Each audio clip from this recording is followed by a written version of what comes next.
Right, Ian, your challenge, and you have no choice whatsoever, is we're going now to IKEA and we're going to buy, and you are going to assemble a Flatpack piece of furniture. Yeah, that's great. Isn't it possible that I could spend all eternity in hell instead? That's a challenge I feel more able to face. I'd like to see just how much you can save through your own efforts of assembling this chosen piece of furniture. Saving, I suppose that's, the modern world, isn't it? But it's going to hurt. It's going to be painful for everybody. You've come to exactly the right person. I was chucked out of woodwork at school and given extra maths instead. It can only go badly. I am, it's fair to say, a technophobe. Not only that, I'm a disaster at DIY, and as for assembling flat-pack furniture, well, I leave it to my wife. That's why our furniture at home doesn't wobble. We begin with IKEA. Way ahead of their time, they made us an offering of stylish Swedish design at an affordable cost, but with a critical, game-changing caveat that we assemble it. So we do the work previously undertaken by more traditional furniture makers.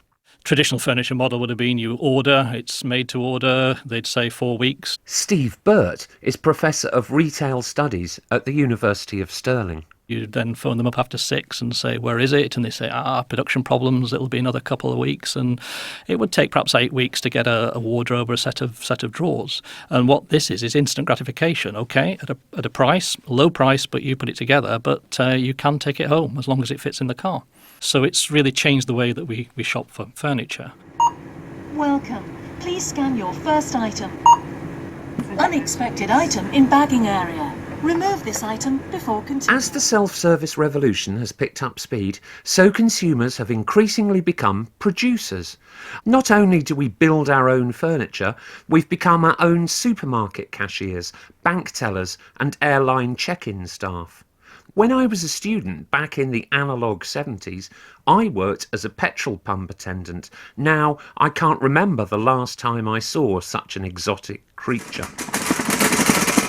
We've been in. We got the catalogue. We made the selection. We walked through the showroom. We talked to friendly people who showed us the wrestles, chest of drawers, where to find it, in the bedroom area. We walked all through the west of the showroom. Went down the travelator. We went into the self-service area. We found aisle 24.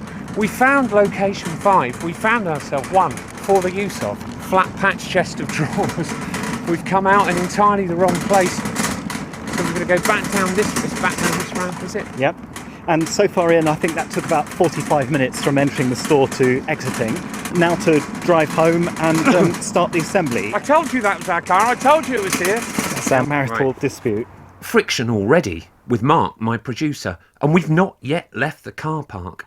So it's a surprise to realise that the self-service self-assembly challenge isn't necessarily as fraught for everyone else. Can I ask a very personal question? How are you? Have you come through it okay? Yeah, we're very well, thank you. Feeling Yeah, good about one. at the moment, we've haven't started survived. packing yet. No, that's true. Is it just me that argues in IKEA? Or? We've had our moments, yes, we've had our moments, but today's Not been today. good, pre-planned today, so everything went quite smoothly. It looks like you're putting the whole world's in cardboard boxes into your car. What? Can I ask what you bought? Wardrobes. Daughter's bedroom. Oh no. How awful for you. And who's going to have to do this terrible thing? The wife's decorating the bedroom, I'm putting it all together.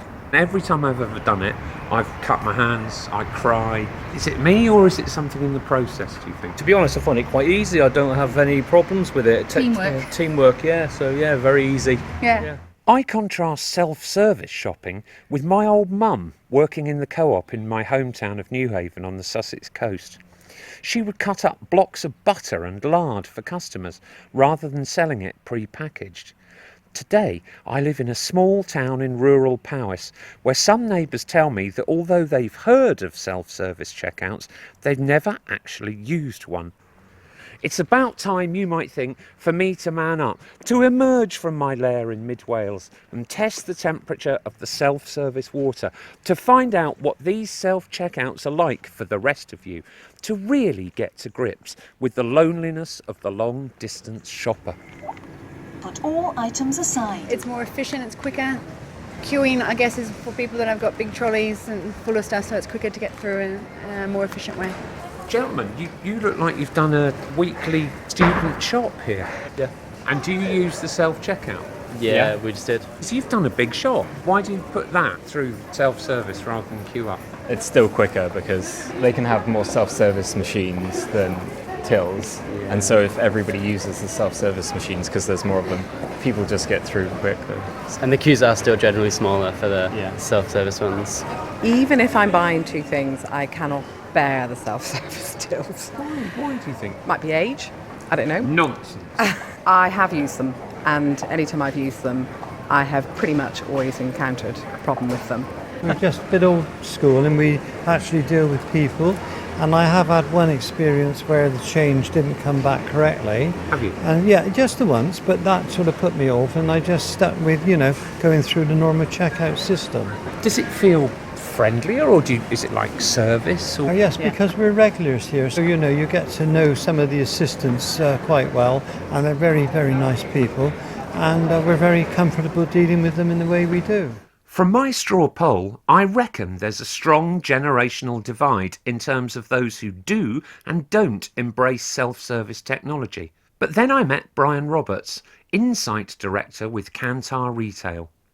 He spends his days examining everything between the bottom line and the top shelf in supermarkets, monitoring their innovations as they try and keep one step ahead in the highly competitive retail race.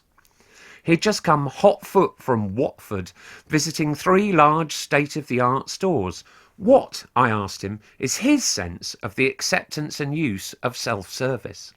Despite hearing a lot about how much everyone hates self-checkout, they were pretty busy in all 3 of the supermarkets I spent time in today. There seemed to be a fairly even split between man checkout, self-checkout. Yeah, it's pretty much business as usual. The choice is there, you can take your pick. Is it older people who moan more? I'm pointing at myself here, and therefore when people say, "Oh, I don't like self-checkout," is it kind of people like me? And young people are just doing it without any fuss. That's actually one of the big myths about technology and retail. A lot of people think it's all going to be the whippersnappers all over the self-checkout or the self-scanning. Actually, a lot of older consumers are very enthusiastic and early adopters of modern technology in retail, be that online or mobile shopping and also in-store technology. So there's no real demographic split between usage in terms of this technology in-store. I just think you either like it or you don't like it, and there's a lot of enthusiasts who will always prefer to use it. A lot of people who are utterly resistant to the concept of dealing with machines rather than human beings. Okay, Ian. Right, we've arrived at home, and it's an hour and 50 minutes now since we set off on this journey. Yeah. We've got the Flatpack in the boot. Time now to erect your piece of furniture. Thank you very much. Now, I want to make this clear. The first thing I need is a lovely cup of tea. We can sort that. So I promise you, nothing is happening now until I've had a lovely cup of tea. There we are. I carry it up the stairs. Got a bad back, no one cares. Right, in you come. In the door. Okay, Ian, if you'd like to bring that in here, please. Settle it on the floor. We're going to set the stopwatch going. Yeah. Okay, other way up, actually, if you're going to open it. Come on. And a symbol there not to open it with a knife, because we don't want you scratching the surface of your... I'm not opening it at all without a cup of tea. There are currently 45,000 of these self-service checkouts in use across the UK. That's twice the number of 5 years ago, and the figure's expected to increase by half again over the next 5 years. That's it. Well, how does that work then? I think you need to slip the tape down the middle. Oh, that's right. There we go. Aha! Here it is. Very nicely packed. That's the first thing. And here's the legendary pictogram, which is the thickness of War and Peace. It is actually War and Peace in graphic novel form. Here's a smiling man, and he says you will need 1 slot screwdriver. Dear listener, he's exaggerating. It's 4 sheets of A4. 1 multi-head screwdriver, 1 hammer. I'll go and get those. All right. Why don't you lay out all of the various pieces and check that we've got everything that they say we have? 8 of those But what's screws. this man? So much for the practice of self-service and self-assembly. What about understanding the wider changes it's brought about? Miriam Glucksmann is Professor of Sociology at the University of Essex.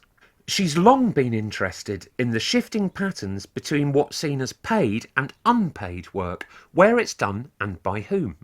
She argues that we benefit from the changes self-service has brought about. We're definitely getting benefits out of it. It makes life easier in some ways, but at the same time, it's something that we're just automatically almost drawn into because of the way that technology has developed and enabled big companies to reconfigure the work so that what's done by manufacturers and retailers and customers has now shifted around. You could say there's customer service now still in an era of self-service. So although we're buying a lot of things online, we're still having to get them delivered to our house. So we've got the emergence of a whole lot of delivery companies that bring the goods to us. So the shift between paid and unpaid and between self-service and not self-service goes in both directions. First of all, sort out the bits. That's the idea. So 6 of the runners. What's that one? So Ian, 2 hours for the shopping trip, including journeying to and from. Yeah. You've had a 10-minute tea break and... Which counts as part of the building. Oh, really? Well, and you're now 5 minutes into having opened up the Flatpack. Yeah. We've got a few tools to hand. Yeah. And you're just counting the number of bolts and things. How are we charging your time? Minimum working wage or what? Why not indeed? 6. So there's 12 of them. I like the smell of the pine. I don't know if that's pine or angry perspiration on my part, because as I kind of get stressed, I'm afraid I perspire, ladies. It's not pretty, and I am stressed. I just feel my stress levels going up enormously. 4, 5, these are plastic screw jobs, 6, 12 of them. So in the self-service revolution, work has been outsourced not just overseas, but to us, the consumers, sometimes willingly, other times less so. Part of that, and I speak for myself here, is the sheer frustration of dealing with automated remote services, either online or on the phone. If you require a password reset, please press 2. For all telephony-related queries, please press 3. If you're a user of assistive technology, please press 4. Companies that supply automated HR and payroll software promise their clients considerable cost savings by channeling us through their self-service systems. So it's perhaps not a surprise to learn that there are digital design companies whose job it is to ease our way through the self-service labyrinth. One such company is called Fjord, and I went to meet John Oswald, their business design director, at their offices in London Soho. It felt like being in California, all colourful beanbags and breakout zones. Feeling a bit of a country hick, I first had to get him to explain what he actually does.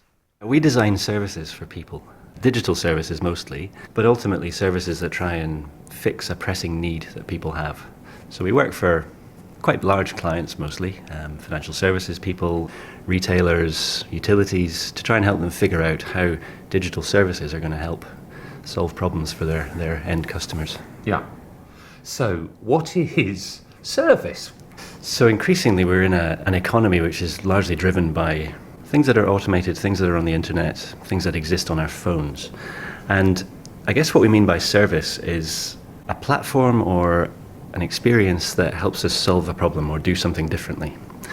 So a banking service would be an app on the phone that tells us our balance, useful information about our finances, things about that help look into the future a little bit. An energy service would be, again, something that lives in our home or on our devices, which tells us a little bit of insight about how we're using our energy, not just data about what it is. Does that help? Does that sort of explain it a little bit? But so service presupposes the existence of a device. That's a very good point, actually. Increasingly so, I think. Obviously, sort of historically, service kind of means I am providing a service to you as a paid-for thing or as a free thing. But we're increasingly seeing whole waves of transformation where these kinds of human service are being automated, put online, made available on the internet or on devices. Now that I kind of grasp what digital service design for banks and others is, I still have to factor in our experience of overwhelm. Of all the self-service tasks we're expected to carry out just to keep on top of our relationships with all these businesses. Things they used to do for us, remember. John Oswald recognises that feeling of being overwhelmed, but his argument is that we can use the net to keep on top of it all. He calls them living services. Companies have sort of outsourced things like payment to us, the consumer, or administration of bills to us, the consumer, reading of statements to us, the consumer. That's fine, as long as there's not too many of them, and that's happened. There are too many demands of our time in this way, so which leads to this overload thing. So people have started to try and empower us. We're then overloaded. The living services is about the sort of re-empowerment, where we're giving a little bit more control back because we're able to automate more in a digital sense. And then that sort of leads me to this other grandiose idea of like the internet is almost like our exoskeleton for survival in this sort of modern age, because it's a curious kind of double-sided thing. Because it's there, companies have been able to outsource more of how we interact with them, but equally we have to sort of arm ourselves with the things that exist on the internet in order to just exist as consumers, as citizens, as workers as well. Do you know what? Give me Flatpacks anytime. I should say this is an hour and 20 since we began the construction, and it must be, 3 hours since we set off to IKEA. So 3 memorable hours, 3 hours which will stay with me for the whole of the rest of my life, Mark. Hey? Right, all I've got to do now is screw these doodads in. I was fascinated to speak to Phil Lyon of Queen Margaret University, Edinburgh. He's a retail historian, and his thing is the advent of supermarkets, when self-service was utterly baffling to those who encountered it for the very first time in post-war England. There's the lovely story, possibly apocryphal, of a judge's wife who went to an early self-service Sainsbury's in Croydon to be handed a wire basket by one of the Sainsbury's brothers. She flung it back at him, saying she'd never be demeaned by becoming her own shop assistant. And the need for products to stand out along the aisles, says Phil Lyon, led directly to the emergence of branding and packaging. It becomes very important once the customer is walking around unaided, as it were, by the shop assistant. And so we now get the bright packaging, the eye-catching displays, the jockeying for position in terms of the height of a display in a supermarket. All of these are relatively new phenomena brought about by the advent, really, of self-service. Gosh! That's extraordinary. And I hadn't thought of that at all. Yeah, and there's a wonderful thing about packaging of things like meat where you have to put a plastic film over it, because that kind of meat things needs to be visible and yet held in a little tray to keep it good and everything like this. And as Sainsbury's said, this kind of plastic film packaging goes together with self-service like bacon and eggs. He said it is that vital to how we develop the self-service offer, as it were. So what about trying to put a value on all the unpaid consumer labour that we perform in self-service Britain? John Oswald at Fjord in Soho obligingly reached for the back of an envelope. So what we're talking about here is the economic cost to the economy of self-service. So let's make a few assumptions. So if we assume, right, that we spend about 10 minutes a day doing sort of private self-service administering stuff, and that's all the time we spend on apps and looking after finances and all the rest of it, and probably about 30 minutes a day on administration of work stuff, that's 40 minutes a day, okay? This probably applies to not everybody in the working population, but probably a good quarter of them, right? I'm going to make another assumption, which is, it's about 60 million of us in the UK, so that adds up to 15 million people thereabouts. Right? So 15 million people spending 40 minutes a day on self-service. Now if we add that up, the time impact of that, if we look at the number of minutes and so on, that amounts to about just shy of 3% of our waking and sleeping minutes. Now to calculate the economic cost of all this, if we look at our working time, it's actually 14.5% of our working time is taken up with self-service, that's self-administration. Yeah. When we go shopping, when we buy fuel, when we look at apps and services that tell us information about what we've done or not done, when we're making travel arrangements, when we're looking after our expenses, all these things, right? That's what I mean by self-administration. So if we were to pay people for this, right, if we assume that the average salary in the UK is around about £25,000, then that means that actually we'd need to pay people an additional £3,600 per year, per annum, to account for this self-administration time.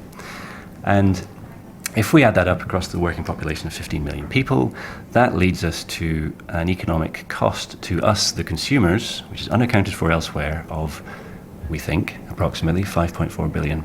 Wow, you're very brave, man. Wow. I think this is the first ever attempt to put a figure on our unpaid contribution to the UK economy.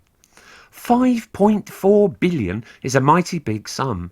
A billion has 9 noughts, but my calculator only has room for 7. It could pay for 9 flagship hospitals. It could electrify over 600 miles of train track. It could pay for 800,000 state pensions for a year. It could pay for more than 1.5 million jobs. So, Ian, are you taking pride in the feeling of being a co-producer? None at all, no. Are you getting a feeling of ownership yet of this pair of drawers? No, to be honest with you, I feel something akin to shame. I really do. Because I'm no good at this stuff. And so I know that what I'm doing here is a bad job. OK, let's try again.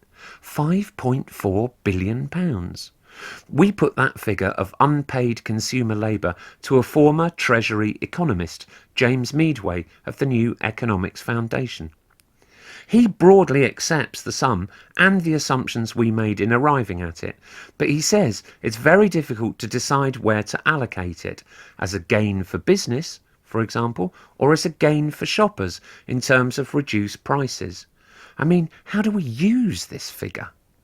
You might call this an opportunity cost in the economic jargon, that this is the cost of not doing something else. So of this time you spent on self-service, you could, in theory, have been in paid employment. And if you're in paid employment, you get paid. So the opportunity cost to you of doing self-service work is potentially the loss of employment earnings elsewhere. But although I suspect that's going to be fairly marginal for most people. The more interesting bit is whether this 5.4 billion of kind of unpaid work that is being done is in fact appearing on company balance sheets. And I think there they'd see it, if it appears at all, in the cost savings that they might claim on their own wage bill, that they've transferred some of the costs elsewhere of actually getting the food and processing it and keeping a register of how much and taking the money, that they've got rid of those costs in terms of salary and they've given them to consumers to take care of themselves. And that's where the cost saving would emerge for companies. And that's why they're quite keen to introduce these cost saving automated technologies where they can, precisely because it saves them money. I'm sorry to tell you, I think you're putting that plastic screw in from the wrong side, because I think that is what is meant to move in the runner of the drawer. But what?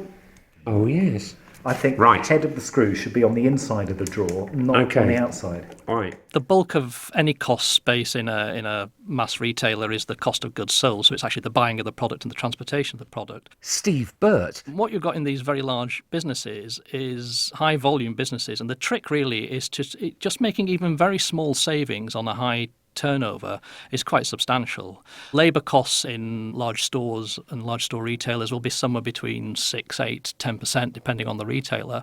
And if you even make just 0.03% of a saving on that, it's quite big money when you add it up because of the scale of the business and the volume of the business. Yes, but the thing that I'm clearly missing is I have to think of it as a pleasure. Yes, that's part of it. It's part of the whole process of co-creation and co-production, that I'm not just buying the product here, but I'm buying the satisfaction of assembling something myself and getting that at a low price. And, some people would argue not having fun doing it, but having an experience whilst doing it. You're the expert. I notice you've gone to the very final thing, even though you've not put the knobs on the drawers yet.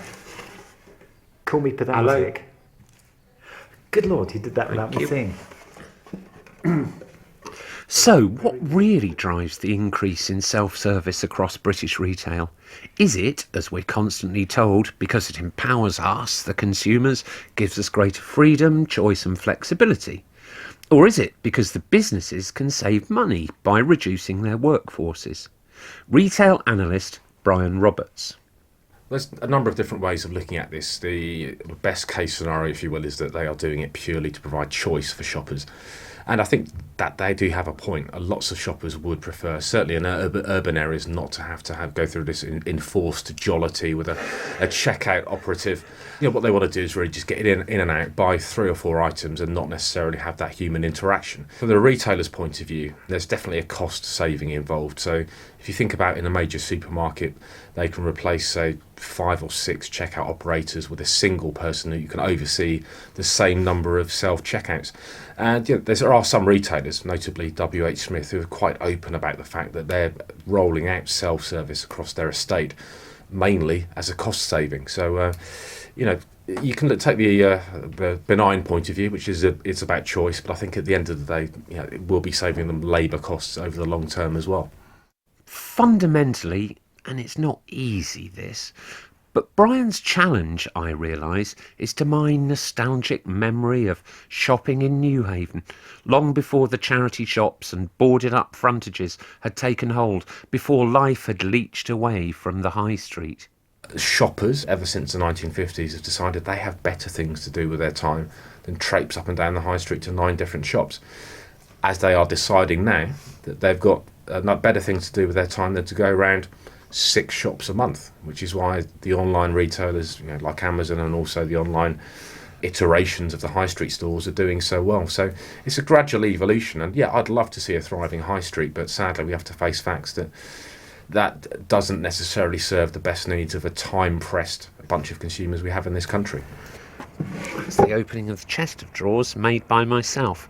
One thing I've discovered about self-service is that it might be generating in some form £5 billion a year for the British economy, and maybe I'm less opposed to it than I thought I would be, because whether we like it or not, the self-service nation is growing in strength. Thank you for using the fast lane.